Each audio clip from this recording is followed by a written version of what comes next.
नमस्कार दोस्तों, जय जोहार। मैं कौशल तिवारी और बिहनिया संध्या में आपका स्वागत है। संविधान निर्माता डॉक्टर भीमराव अंबेडकर के अपमान को लेकर पूरे देश में दलित, पिछड़े सभी वर्ग के लोग खड़े हो गए हैं। राजनीतिक दलों में भी इसे लेकर जबरदस्त आक्रोश है और शायद यही वजह है कि कल संसद में शर्मसार कर देने वाली घटना हुई। धक्का मुक्की में भारतीय जनता पार्टी के 2 सांसद घायल तक हो गए। इन घायलों को लेकर भारतीय जनता पार्टी किस तरह की राजनीति कर रही है, यह एक अलग सवाल है। लेकिन सबसे बड़ा सवाल तो यही है कि क्या भारतीय जनता पार्टी और आरएसएस के हिंदू राष्ट्र पर सबसे बड़ा रोड़ा जय भीम है? यकीनन, क्योंकि आजादी के बाद से ही आरएसएस इस देश को हिंदू राष्ट्र बना देना चाहती थी और लेकिन डॉक्टर भीमराव अंबेडकर यानी दलितों के मसीहा भगवान के सामने उनकी एक नहीं चलती। और यही गुस्सा और यही खींच शायद उस दिन संविधान पर चर्चा के दौरान गृह मंत्री अमित शाह के मुख से निकल गया। अभी एक फैशन हो गया है, अंबेडकर अंबेडकर अंबेडकर अंबेडकर अंबेडकर अंबेडकर। इतना नाम अगर भगवान का लेते तो 7 जन्मों तक स्वर्ग मिल जाता। दरअसल अमित शाह को यह मालूम ही नहीं है कि जय भीम सिर्फ एक राजनैतिक नारा नहीं है, बल्कि यह दलितों और पिछड़ों के लिए उसी तरह का जयकारा है जो हिंदूवादी संगठन घूम घूम कर पूरे देश में इन दिनों लगा रहे हैं। यह जयकारा यूं ही शुरू नहीं हुआ है। दरअसल जिस तरीके से आरएसएस की सोच रही है उससे यह जयकारा उपजा है कहा जाए तब भी गलत नहीं होगा। यदि अमित शाह के लिए प्रभु श्री राम भगवान है तो यकीन मानिए कि दलितों और बहुत सारे पिछड़े वर्ग के लोगों के लिए डॉक्टर भीमराव अंबेडकर बाबा साहेब भगवान है। और यकीनन, क्योंकि संविधान निर्माण के बाद ही उन्हें कुछ अधिकार तो मिले हैं और शादी ब्याह में भी यदि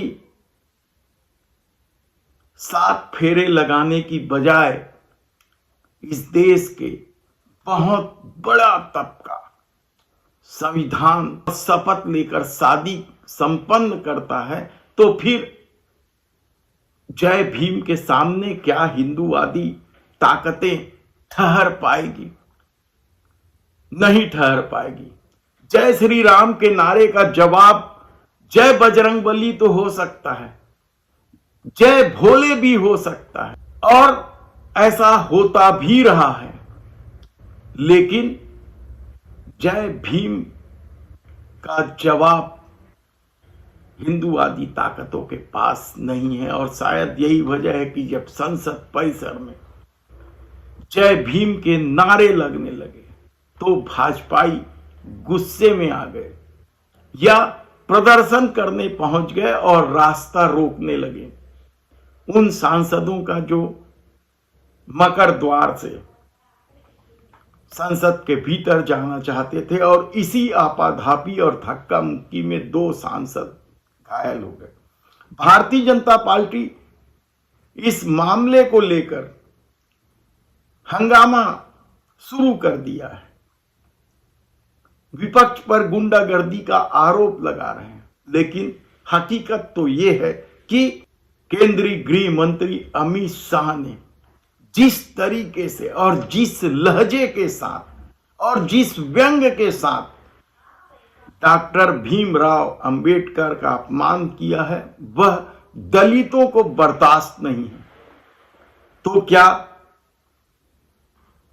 हिंदुत्व को बड़ा दिखाने के चक्कर में गृह मंत्री अमित शाह से अब तक की सबसे बड़ी गलती हो गई और इस गलती से आरएसएस भी सकते में है कहा जाए तो गलत नहीं होगा।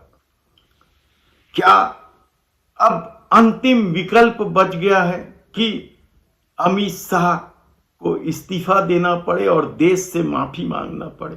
यकीनन, क्योंकि दलित वर्ग के लिए हमने बताया कि बाबा साहेब किस तरीके से भगवान है और किसी के भगवान का अनादर कैसे किया जा सकता है, यह तो सनातन धर्म में है ही नहीं।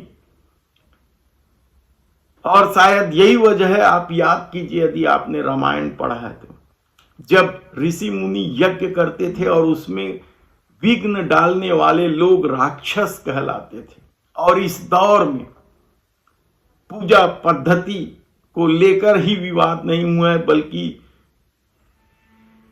पूजा करने वालों को किस तरीके से हटाने की कोशिश भी हुई।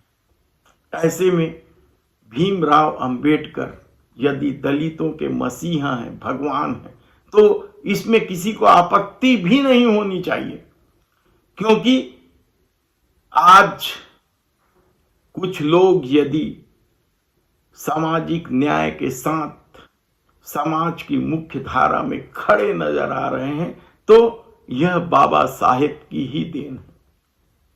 और यही वजह है कि देश के प्रधानमंत्री नरेंद्र मोदी को अपने गृह मंत्री के बचाव में एक के बाद एक 6 ट्वीट करने पड़े थे, लेकिन अब लगने लगा है कि यह ट्वीट भी कोई काम नहीं आएगा। हालांकि मोदी सरकार के इस दौर में इस्तीफे की बात बेमानी है, गलतियां स्वीकार करने की बात बेमानी है, जिम्मेदारी लेने की बात बेमानी है। ऐसे में देखना है कि राजनीति और किस करवट बैठती है।